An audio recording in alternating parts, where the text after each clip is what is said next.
এই অরণ্যে কেউ আর একা আসে না, কারণ রাত নামলেই জেগে ওঠে এক ভয়ঙ্কর ছায়া।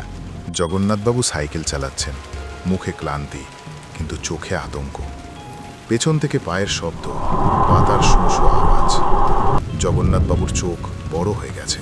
রাস্তার ধারে বিশাল বটগাছ, কুয়াশার ভেতর দেখা গেল এক সাদা ছায়া। জগন্নাথবাবু ভয় পেয়ে সাইকেল নামিয়ে এগিয়ে যান। তিনি যখন কাছে গেলেন তখন ছায়াটা মিলিয়ে গেল। ঝোপের ভেতর লাল উড়না পড়ে আছে। তিনি কুড়িয়ে নিলেন। ওড়নার ভেতর থেকে উড়ে এলো এক পুরনো চিঠি।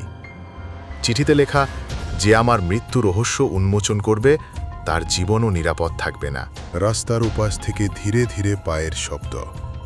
অন্ধকার থেকে বেরিয়ে আসছে এক অজানা ছায়া। অন্ধকারে লুকিয়ে আছে মৃত্যু, আর সে আজ রাতেই তাকে বেছে নেবে। কি